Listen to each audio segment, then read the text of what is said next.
റൂട്ടെന്ന് പറഞ്ഞെങ്കിൽ ഇഷ്ടം പോലെ ഫൈബർ റൂട്ടുണ്ട്. അപ്പം നമ്മളൊക്കെ കൃഷി ചെയ്യുകയെന്ന് പറഞ്ഞു കഴിഞ്ഞാൽ മരുന്ന് മേടിക്കുന്നു, ഒഴിക്കുന്നു, കാ പിടിക്കുന്നില്ല, അങ്ങനെയാണ്. പക്ഷേ ഇതെന്ന് പറഞ്ഞു കഴിഞ്ഞാൽ കണ്ടിട്ട് ഈ ഒരു കാലാവസ്ഥയിൽ എല്ലായിടത്തും മഞ്ഞപ്പിഞ്ച് പൊഴിഞ്ഞ് പോവുകയാണ്.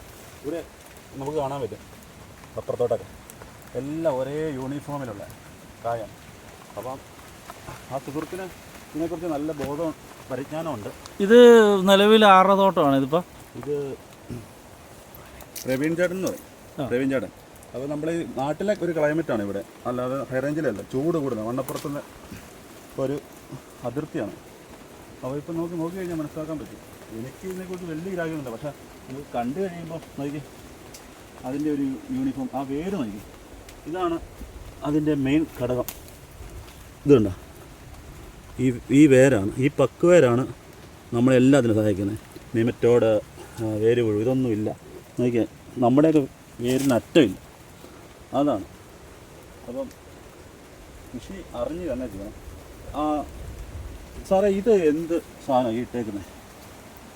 ഈ സാധനം എനിക്ക് അതിനെക്കുറിച്ച് വലിയ ഗ്രാഹ്യം ഇല്ലാത്തതുകൊണ്ട് ഞാൻ ചോദിച്ചത്. അത് ഡോളോമേറ്റ് അല്ലേ? ഡോളോമേറ്റ് ആണ്. ഡോളോമേറ്റ് pH കറക്റ്റാണ്. അതെ അതെ. ഇതുണ്ടോ ഈ കൊത്തുകളുണ്ട്. കായുടെ മുഴുപ്പാണ്. 1, 2, 3, 4, 5, 6, 7 ആ ഒരു യൂണിഫോമാലിറ്റി അതെന്നാണേലും കൊള്ളാം. നമ്മളെ പുതിയ അറിവാണ്. ഒരറിവും ചെറുതല്ല. അപ്പം നന്ദി, നമസ്കാരം, താങ്ക് യു.